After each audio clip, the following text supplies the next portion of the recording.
What do you do when your parents buy a house with exactly one guest room, but also want a home gym, playroom, and maybe some floor space to actually walk? Well, if you're me, you build them a bed that vanishes into a cabinet. Let me show you how. I used the queen bed kit from Create a Bed, which honestly made the whole process so much less intimidating. It comes with the full cut list, instructions, and bless them, the templates to drill all the hardware. So there's no guessing, no math meltdowns, nothing to cause problems. I started by cutting all the wood to size using the included plans. I used a mix of solid wood, pine, and 3/4 inch plywood sheets. And again, the instructions will tell you exactly what you need. Then I used the Create a Bed templates to drill the hardware. All I had to do was cut it out, line it up, trace, and make sure I knew exactly where the hole was going to be so I could drill. I used a Forstner bit to drill the hole, and the template and the instructions will tell you how deep you need to drill and where you need to put all the hardware that they provide so that it's really nice and sturdy.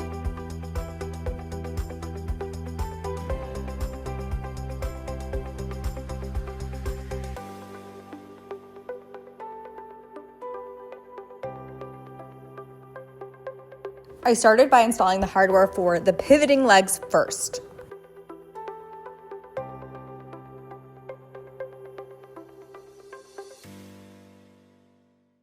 My biggest tip is to keep a square on the hardware when you're drilling to make sure the hardware is straight when you install it.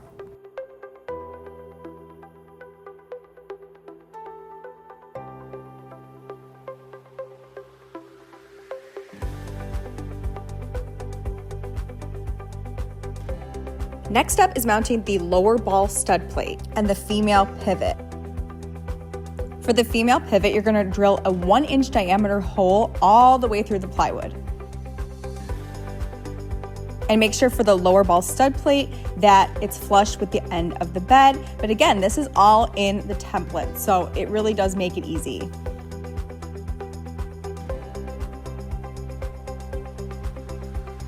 After the hardware for the side rails are installed, then you'll go to the cabinet verticals. First, you'll install the bed stop and then the adjustable upper ball stud plate. And to do this, instead of using a router, I just used a Forstner bit, and then I marked with painter's tape exactly how deep I needed to drill it. And then I just chiseled it out with a chisel, so it was a perfect fit.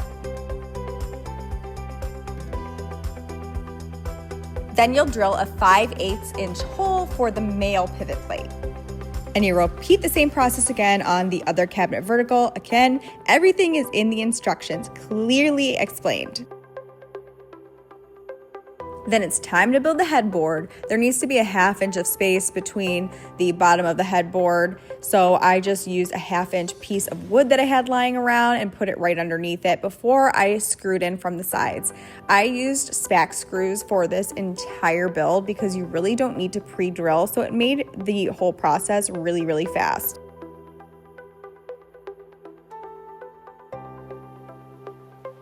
And just when everything was going swimmingly, I realized I picked the wrong plywood. The grain was showing way too much, and I knew if I painted it, it was just gonna look awful. So I filled it with spackle multiple times before I primed it.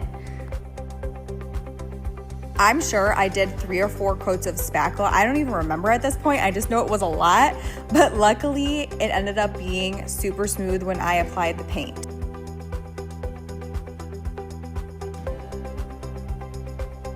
Then I took all the wood over to my parents and built the inner wood bed frame first. This is the part that will hold the actual mattress. So you'll start out by building 5 inner frame struts, and then you'll connect them to the frame sides with screws, making sure they're spaced 20 inches apart. Then you'll screw in the head rail, foot rail, and the side rails. I would suggest before this point to make sure all the hardware is removed because it makes it so much easier. And I would definitely apply the edge banding here too if you want to hide those plywood edges. I waited till the last minute and I definitely regret it. The face panels are the part where it actually starts looking like a cabinet.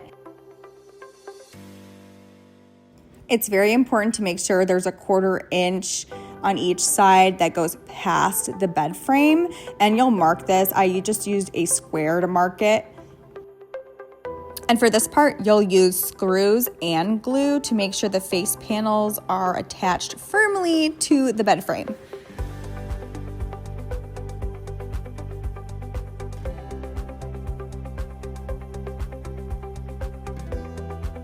Then it's time to assemble the cabinet.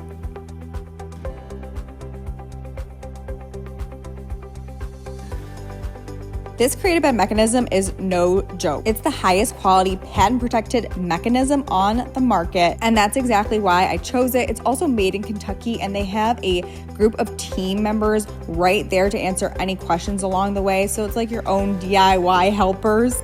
They'll talk you through the process, help you troubleshoot, and make sure you don't spiral when you're elbow deep in sawdust.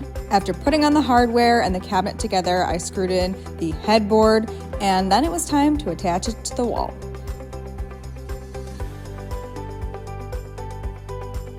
I definitely needed my dad's help on this one, so thanks, Dad!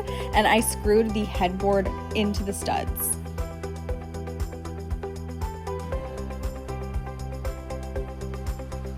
Once the main structure was in, I added trim to give it that built-in look.